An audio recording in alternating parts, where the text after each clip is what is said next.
In this video I want to talk about how to use online directories to grow a local business. Now, some people think directories are out of date, but I always think for a local business it's good to spread yourself across the internet. Now, the other day I created a video about why every local business needs a Google business profile. Now, this I do know that the Google My Business profile is powerful, but also directories can have a good use and can be helpful for getting your name across the internet.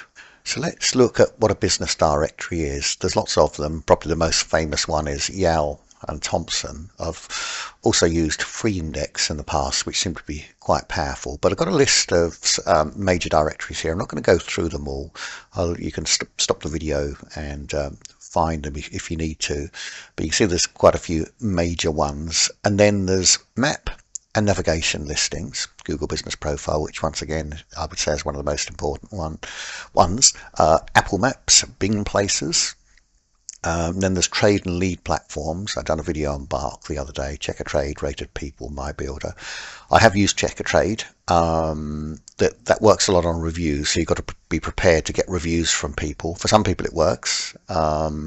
I didn't particularly like it because I had to keep asking for reviews, and I'm not that good at that.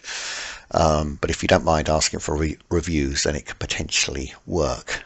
And then there's local and regional directories, council business listings, chamber of commerce, websites. I also use something called, I do, but I didn't before. Use something called 4N, which is a networking website, and you can have a profile on that. I believe you have to be a paid member but that can be quite powerful, and so can network meetings. So just a few best practice reminders. Keep your name and address and phone number consistent everywhere. Fully complete each profile with description, services and photos. It's surprising what a difference that makes, because then you start to get your name around.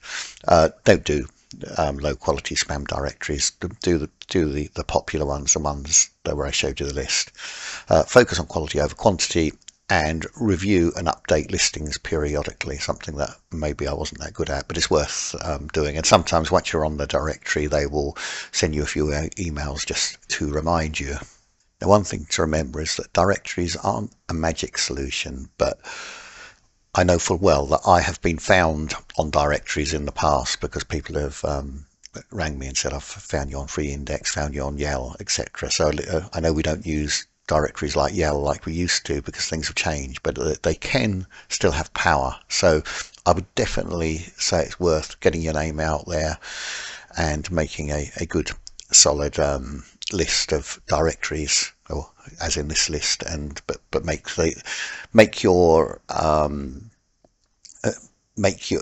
entries kind of all the same, so they line up, so when Google looks, it kind of gives you authority, which is good. It means that you really are who you are. Also, on many of the directories, they do allow you to have a link to your website or Facebook page, even the free ones, so that can be worth a lot. That can be another link. And also Google My Business profile allows you to put some links, so it may allow you to put some directory links there, possibly, but definitely worth looking at. So just to run through things, this is my old directory listing, or Google My Business listing rather.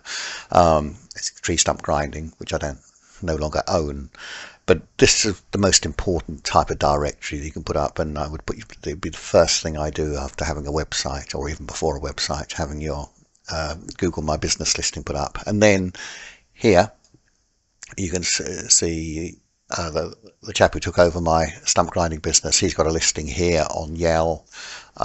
It's clear. He's just put a business overview, some pictures, which is great, and once again he's even got a review up there. So once again, this can just help you to gain traction over the internet and be consistent. Just try and keep photos updated. I know it takes time, but if you get wet day or a day when you can't work or something, have a session at uploading things, and it's surprising what a difference it will make. If you've got any questions on this video, please feel free to leave a comment. I'm here to help, and thank you very much for watching.